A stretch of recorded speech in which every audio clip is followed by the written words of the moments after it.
Home plus മീഡിയയുടെ പുതിയൊരു വീഡിയോയിലേക്ക് സ്വാഗതം. ഭക്ഷണം ബാക്കി വന്നാൽ എന്താണ് ചെയ്യുക എന്ന ചോദ്യത്തിന് ഫ്രിഡ്ജിലേക്ക് വയ്ക്കുമെന്നായിരിക്കും മിക്കവരുടെയും മറുപടി. എന്നാൽ വെറുതെ ഫ്രിഡ്ജിലേക്ക് വയ്ക്കാതെ ശരിയായ രീതിയിൽ ഫ്രിഡ്ജിൽ സൂക്ഷിക്കണം. അല്ലാത്ത പക്ഷം ഭക്ഷണം ഉപയോഗശൂന്യമായി പോകാനിടയുണ്ട്. വായു കടക്കാത്ത, ജലാംശം ഒട്ടും തന്നെ ഇല്ലാത്ത പാത്രത്തിലാക്കി അടച്ചു സൂക്ഷിക്കണമെന്ന് എല്ലാവർക്കും അറിയാം. പഴങ്ങൾ, പച്ചക്കറികൾ, പാൽ, തൈര് എന്നു തുടങ്ങി എന്തും സൂക്ഷിക്കാൻ ഇന്ന് ഫ്രിഡ്ജിനെ ആശ്രയിക്കുന്നവരാണ് നമ്മളിൽ പലരും. ബാക്കി വന്ന ഭക്ഷണവും 1-2 ദിവസം ഫ്രിഡ്ജിൽ വെച്ച് നാം ഉപയോഗിക്കാറുണ്ട്. ഇനി പറയുന്ന കാര്യങ്ങൾ കൂടി ശ്രദ്ധിക്കുന്നത് ഭക്ഷണം ഉപയോഗശൂന്യമാകാതെ ഇരിക്കാൻ സഹായിക്കും. ബാക്കിയാകുന്ന ഭക്ഷണം ഒരിക്കലും പ്ലാസ്റ്റിക് കണ്ടെയ്നറുകളിലേക്ക് മാറ്റി ഫ്രിഡ്ജിൽ സൂക്ഷിക്കരുത്. എന്തുകൊണ്ടെന്നാൽ ഏത് തരത്തിലുള്ള പ്ലാസ്റ്റിക്കിന്റെ ഉപയോഗവും ആരോഗ്യകരമല്ല.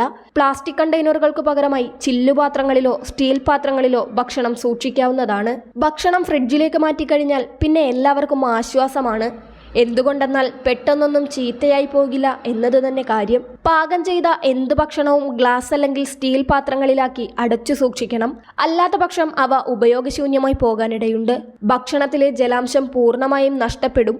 മാത്രമല്ല ഫ്രിഡ്ജിലെ മറ്റു ഭക്ഷണ പദാർത്ഥങ്ങളുടെ ഗന്ധം തുറന്നിരിക്കുന്ന ആഹാര സാധനങ്ങളിലേക്ക് വ്യാപിക്കുകയും ചെയ്യും. വായു ഒട്ടും തന്നെയും കടക്കാത്ത പാത്രത്തിലേക്ക് ഭക്ഷണം മാറ്റിവെച്ചതിനു ശേഷം നന്നായി അടച്ചു സൂക്ഷിക്കണം. കഴിച്ചതിനു ശേഷം ബാക്കിയാകുന്ന ഭക്ഷണം ഫ്രിഡ്ജിൽ വയ്ക്കുന്നതിൽ തെറ്റില്ലെങ്കിലും കൂടുതൽ ദിവസങ്ങൾ വയ്ക്കരുത്. പഴകിയ ഗന്ധമോ രുചിയോ ഉണ്ടെങ്കിലും അവ പിന്നെ ഭക്ഷിക്കരുത്. ബാക്ടീരിയകൾ ഉള്ളതുകൊണ്ട് തന്നെ ഭക്ഷ്യവിഷബാധ പോലുള്ളവയ്ക്കിടയാകും.